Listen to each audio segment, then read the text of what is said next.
The morning mist clung to the trees like a ghostly veil as the small group of mourners gathered in the secluded cemetery deep in the woods. The air was thick with the scent of damp earth and wilted flowers, and the only sounds were the occasional sniffles of grief and the rustle of leaves underfoot. At the center of it all stood a plain oak coffin, its lid shut tight, hiding the face of the woman who had supposedly passed away. Lila Hart, a kind-hearted nurse known for her selflessness. Her daughter, 12-year-old Mia, stood barefoot in the dirt, her torn dress fluttering in the cold wind, her eyes red from crying. But something was wrong. Mia hadn't spoken a word since the funeral began, her small fists clenched at her sides, her body trembling not from sorrow but from something else. Something like fear. The priest cleared his throat, preparing to say the final prayers, when suddenly Mia let out a blood-curdling scream. "Stop!" she shrieked, lunging forward and throwing herself onto the coffin. The mourners gasped, some stepping back in shock as the girl clawed at the wooden lid, her voice breaking. "Don't bury my mom! Please!" Her cries echoed through the trees, sending a chill down everyone's spines. The crowd murmured, assuming it was the hysterical grief of a child who couldn't accept her mother's death. But then Mia turned her tear-streaked face to them, her eyes burning with a terrifying certainty. "She's not dead!" she yelled. A stunned silence fell. No one moved. No one knew what to do, except for one man. Standing at the back of the crowd, dressed in an expensive black suit, was Elias Voss, a reclusive millionaire rarely seen in these public. His sharp eyes locked onto Mia, then flicked to the coffin. Without a word, he strode forward, his commanding presence parting the crowd like a wave. "Open it," he ordered, his voice low but firm. The funeral director hesitated, but Elias's glare left no room for argument. As the lid creaked open, the gasps that followed were louder than Mia's screams. Inside, Lila's chest rose and fell weakly, her eyelids fluttering as if fighting to wake up. The crowd erupted in chaos, but Elias's mind was already racing. He remembered this woman. Years ago, when he was a broken man on the verge of ending his life, she had been the one to save him. And now, fate had brought him back to her, just in time. The moment the coffin lid was fully opened, the world seemed to stop. Lila Hart lay there, pale as moonlight but unmistakably alive, her breath shallow but steady, her fingers twitching as if struggling to break free from an invisible grip. The mourners stumbled back in horror, some crossing themselves, others whispering frantic prayers, while the funeral director's face turned ashen, his hands shaking so violently he nearly dropped the lid. Mia, still clinging to the coffin's edge, let out a choked sob and reached for her mother's hand, her tiny fingers wrapping around Lila's cold ones as if she could physically pull her back from the brink. "I told you," she whispered, her voice raw with tears but fierce with vindication. "I told you she wasn't gone." The air crackled with tension, the woods around them suddenly feeling like a cage, the trees leaning in as if bearing witness to the impossible. Elias Voss, his jaw clenched, pushed past the stunned crowd and knelt beside the coffin, his expensive suit brushing the dirt as he pressed 2 fingers to Lila's throat, checking her pulse. His eyes darkened. Her heartbeat was slow. Too slow, the rhythm uneven, the kind of weakness that didn't come from natural sickness but from something far more sinister. A memory flashed in his mind. Years ago, bleeding out in a rain-soaked alley after a botched robbery, a stranger's hands, pressing a bandage to his wound, a woman's voice saying, "You don't get to die today." That woman had been Lila. Now, fate had handed him a chance to return the favor, but before he could speak, a shrill voice cut through the chaos. "This is disrespectful." The crowd turned to see Lila's older sister, Margot, her designer, black dress impeccably pressed, her face twisted in outrage as she stormed forward, her high heels sinking into the soft earth. "How dare you interrupt her final rest? She's gone. This is just hysteria." Her gaze darted to Mia, then to the funeral director, her manicured nails digging into her palms. Elias didn't miss the way her voice wavered on the word gone, or how her eyes flickered to the coffin with something like fear. Mia, still gripping her mother's hand, glared at Margot with a hatred far beyond her years. "You knew," the girl accused, her voice trembling but sharp as glass. "You knew she wasn't dead." Margot's face went slack for a split second, before she forced a laugh, too loud, too brittle. "Sweetheart, grief does terrible things to the mind." Elias stood abruptly, cutting her off. "Call an ambulance, now." His tone left no room for argument, and the funeral director fumbled for his phone. But Margot stepped in front of him, her smile icy. "There's no need for theatrics. The doctor signed the death certificate himself. She had a heart condition." "Bullshit," Elias snarled, the word slicing through the air like a knife. He'd spent years building a fortune by reading people, and everything about Margot screamed guilty. The too perfect hair, the rehearsed tears, the way she kept glancing at her watch, like she was on a schedule. Lila's breath hitched just then, a faint moan escaping her lips, and Mia let out a cry, clutching her mother's face.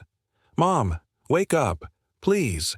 The crowd erupted again, some rushing forward to help, others backing away in superstitious terror, but Elias kept his eyes locked on Margot.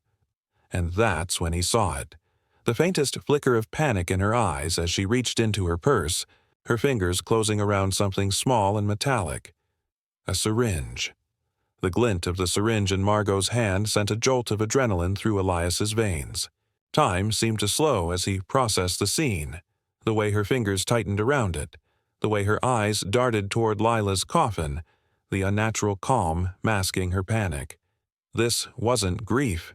This was a cover-up.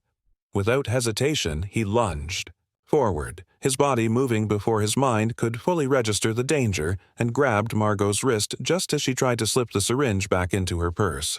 The crowd gasped as they struggled, Margot's perfectly curated composure shattering into raw desperation. "Let go of me," she shrieked, her voice breaking into something wild, unrecognizable. Elias twisted her arm with a grip honed by years of boardroom battles and back-alley brawls, forcing her hand open. The syringe clattered to the ground, rolling toward Mia, who stared at it with wide, horrified eyes.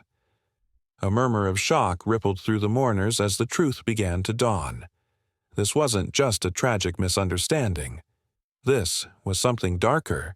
The funeral director, still clutching his phone, stammered into it, We need an ambulance. And the police." Margot's face twisted in fury, her manicured facade crumbling. "You have no proof of anything," she spat, but her voice lacked conviction. Elias bent down, picking up the syringe with careful fingers, holding it up to the light. A faint residue of liquid shimmered inside. "This enough proof for you?" he asked coldly. Mia, still crouched beside her mother, looked up at him. Her small face streaked with tears but burning with a determination that belied her age. "She's been trying to get rid of Mom for weeks," the girl whispered, her voice shaking. "She kept saying Mom was better off gone." The words hit Elias like a physical blow. He remembered Lila, how she'd refused to let him give up on life when they'd met years ago, how she'd stayed with him in that alley until the ambulance came, even though he was a stranger, even though he'd been ready to die. She had fought for him. Now he'd fight for her. He turned to the crowd, his voice cutting through the chaos. "Someone get Lila out of that coffin now. She needs air. She needs help." A few brave mourners rushed forward, carefully lifting Lila's limp body onto the grass as distant sirens began to wail through the trees. Margot, seeing her plan unravel, made a sudden, desperate move. She tore free from Elias's grip and bolted toward the woods, her heels abandoned in the mud. As she sprinted into the shadows, Elias didn't hesitate. "Stay with your mom," he ordered Mia before taking off after Margot, his polished shoes sinking into the damp earth as he chased her deeper into the forest. Branches whipped at his face as he ran, the sounds of the funeral fading behind him. Margot was fast, fueled by panic, but Elias had spent years running from his own demons. He was faster. He caught up to her near a crumbling stone wall, grabbing the back of her dress and yanking her down. She screamed, clawing at him, her nails raking his cheek, but he pinned her, his breath ragged. "Why?" he demanded, his voice low and dangerous. Margot's chest heaved, her eyes wild. "You don't understand. That money was mine," she snarled. "Lila was supposed to die quietly. No one was supposed to know."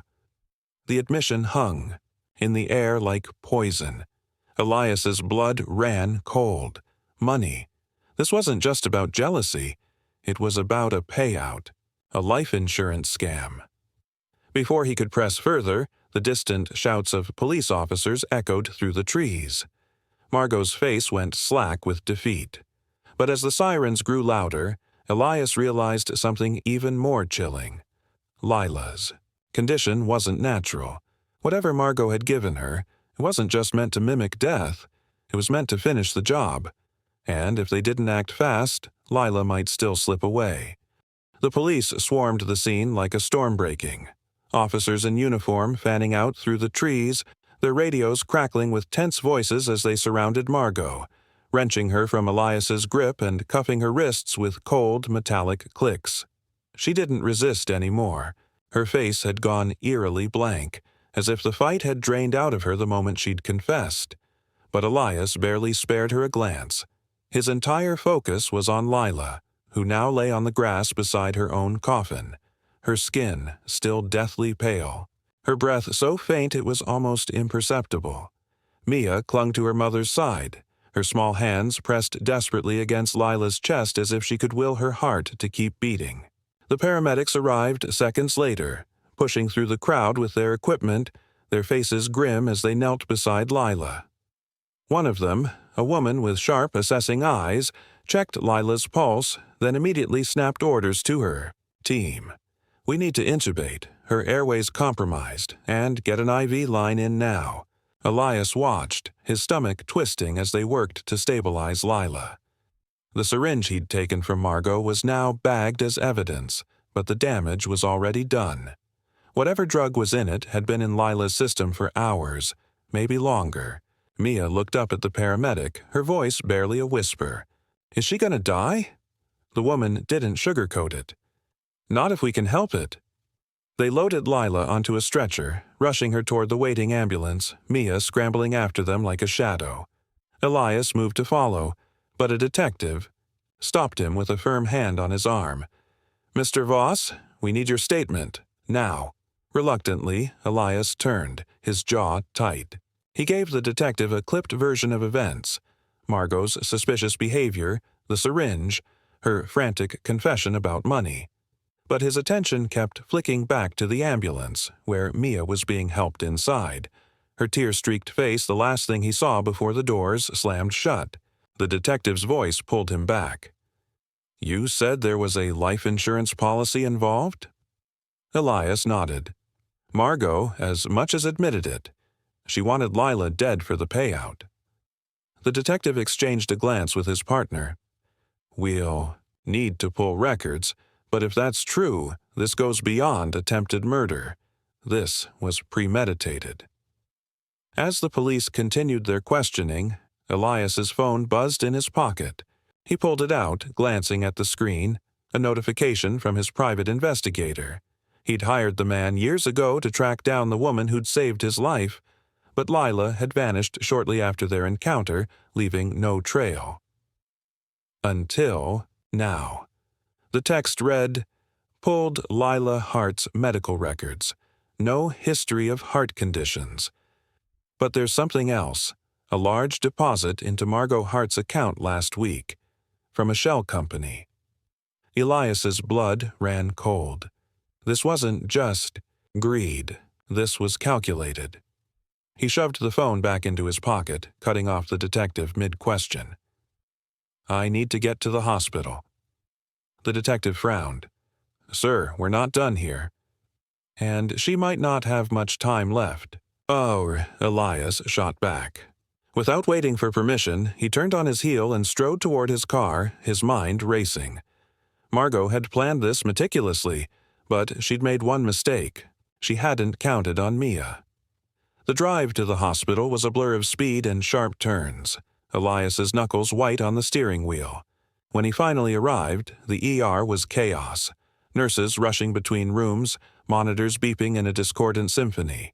Mia sat alone in the waiting area, her legs drawn up to her chest, her arms wrapped around her knees like she was trying to make herself as small as possible. She looked up when Elias approached, her eyes red-rimmed but dry now, as if she'd run out of tears. "They won't tell me anything," she said, her voice hollow. Elias sat beside her, his usual eloquence failing him. For once, the billionaire who commanded boardrooms didn't know what to say to a scared child. So he settled for the truth. "They're doing everything they can." Mia nodded, but her gaze dropped to her hands, clenched so tightly her nails left half-moon marks in her palms. "She's all I have," she whispered. Elias hesitated, then placed a tentative hand on her shoulder. "Not anymore." The words hung between them, heavy with unspoken promise. But before either could say more, a doctor pushed through the swinging doors, his face unreadable. "Family of Lila Hart?" Mia shot to her feet, her entire body trembling. The doctor's next words would change everything. The fluorescent lights of the hospital hallway buzzed overhead like angry wasps as the doctor adjusted his glasses, his gaze shifting between Mia's terrified face and Elias's steely expression. "Your mother is stable for now," he began, and Mia nearly collapsed with relief until he continued. "But she's in a medically induced coma. Whatever substance was in her system wasn't just meant to mimic death. It was a paralytic agent mixed with a central nervous system depressant, highly sophisticated, highly dangerous. Another few hours in that coffin."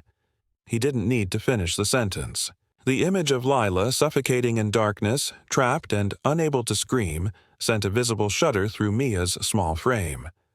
Elias's grip tightened on her shoulder, his mind already dissecting the implications. This wasn't some amateur attempt. This was a professional-grade assassination disguised as a tragic death. The doctor lowered his voice. "There's more. We found puncture marks on her upper arm. Recent injections. This wasn't a one-time dose. Someone's been slowly poisoning her." Mia made a choked sound, her hands flying to her mouth. Elias felt something primal uncoil in his chest, a fury so deep it burned cold. Margot hadn't just wanted Lila dead. She'd wanted her to fade away, to make it look natural. No struggle, no questions, just a grieving sister inheriting everything. The doctor handed Elias a folded slip of paper. "The police will need this. It's the lab report identifying the drug." As the doctor walked away, Mia turned to Elias, her eyes wide with dawning horror. "Aunt Margot. She used to bring Mom tea every night, said it would help her sleep." Elias's phone buzzed again. Another message from his investigator. Shell company traces back to a known black market pharmaceutical supplier. Margot's been planning this for months. He exhaled sharply. This wasn't just about life insurance. This was about silencing Lila. But why? What did Lila know that was worth killing her over? He knelt to Mia's level. "Listen to me. Your mom fought for you. Now we fight for her. But I need you to think. Did your mom ever mention anything strange? Anything that scared her?" Mia hesitated, then nodded slowly. "A few weeks ago, Mom came home really upset. She was talking on the phone, saying, 'I won't cover for you anymore.' When she saw me listening, she hung up fast." Elias's pulse spiked. "Did she say who it was?" Mia chewed her lip. "No. But that night, she hid a USB drive in my teddy bear. Said if anything happened to her, I should give it to Detective Carson." Elias stood so fast his vision blurred. A USB drive. Evidence. That's what Margot was really after. He pulled out his phone, calling his investigator. "I need everything on a Detective Carson, now." As he waited, Mia tugged his sleeve. "The bear's at home, but Aunt Margot's probably there."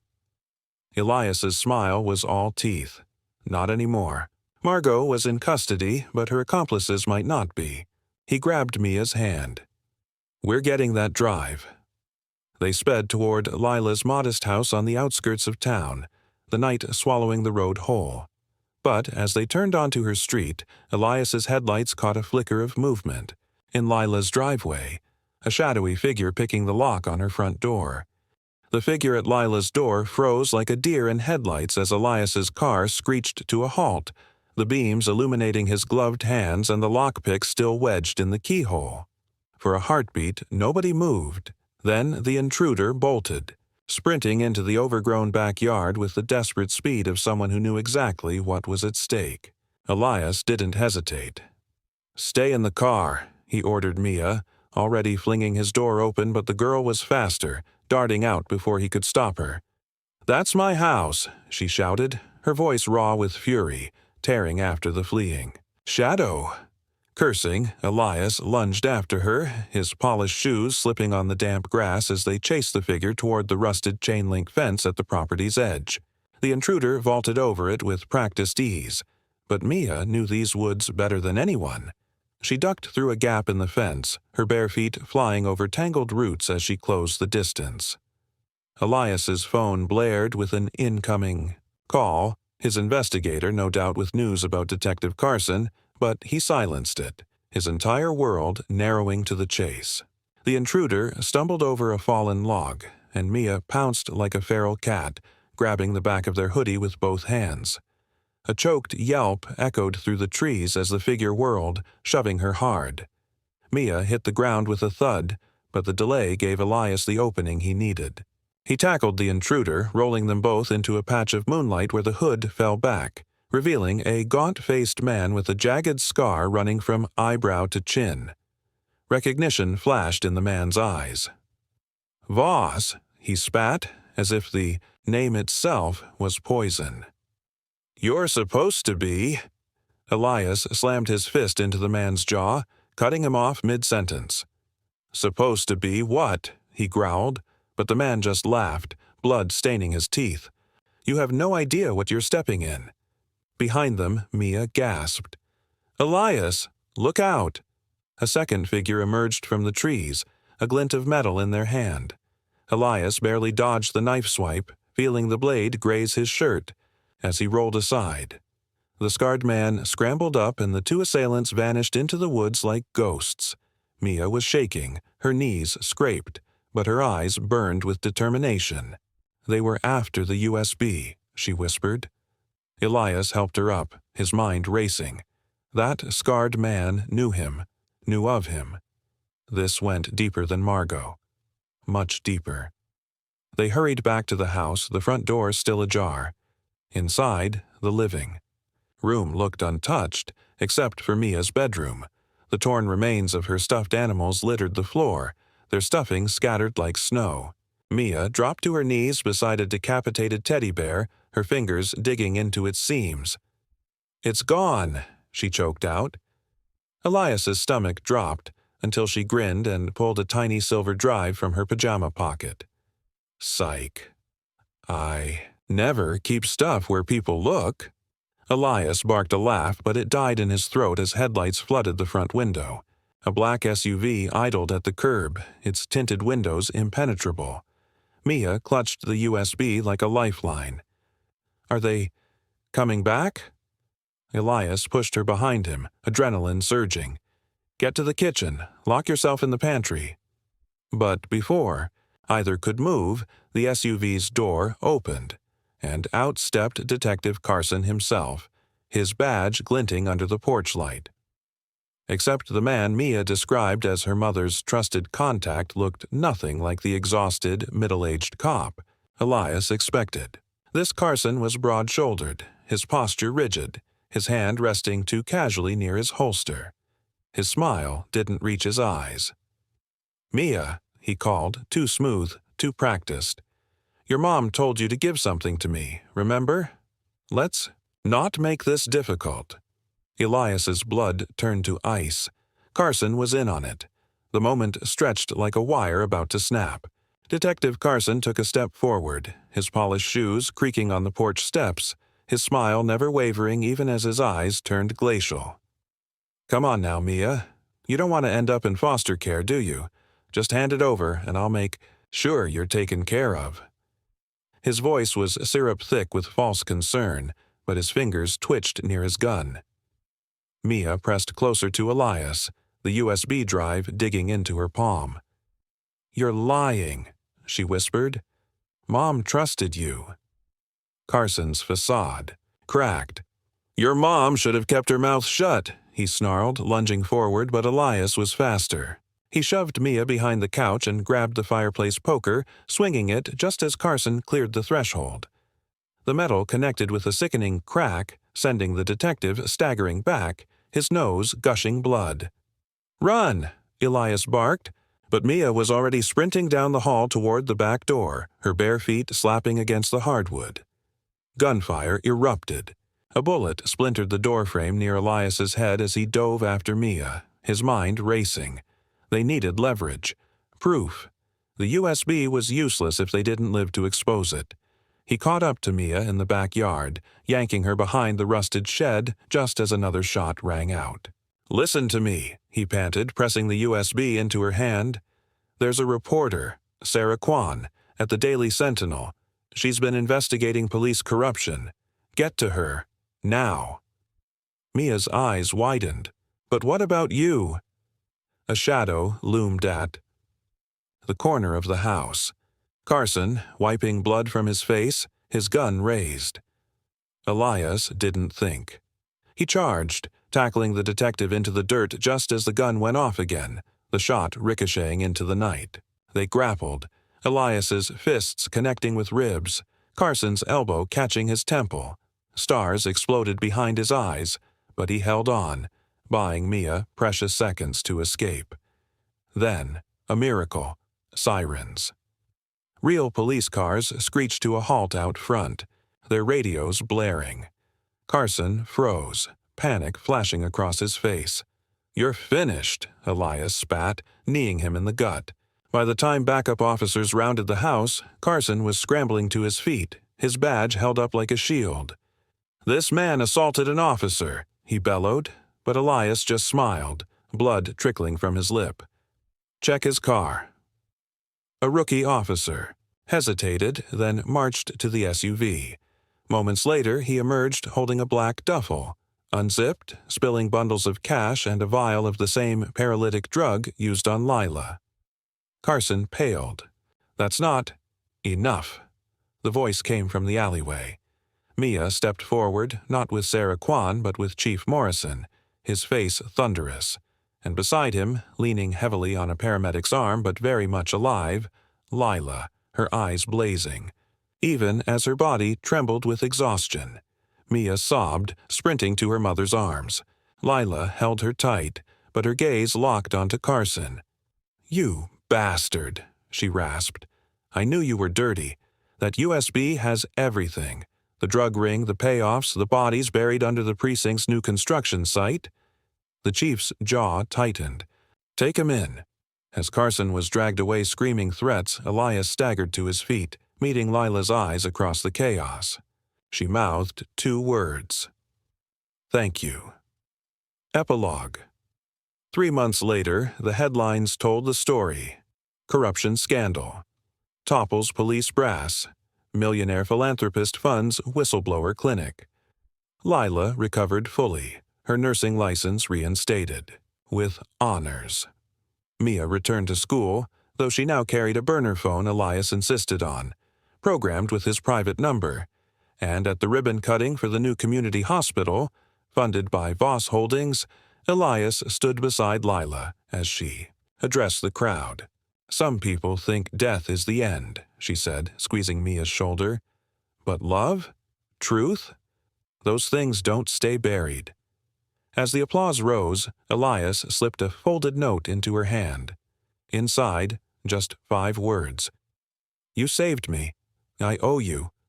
Lila smiled, and this time she didn't let go of his hand. Subscribe and press the bell icon so that you never miss the amazing video.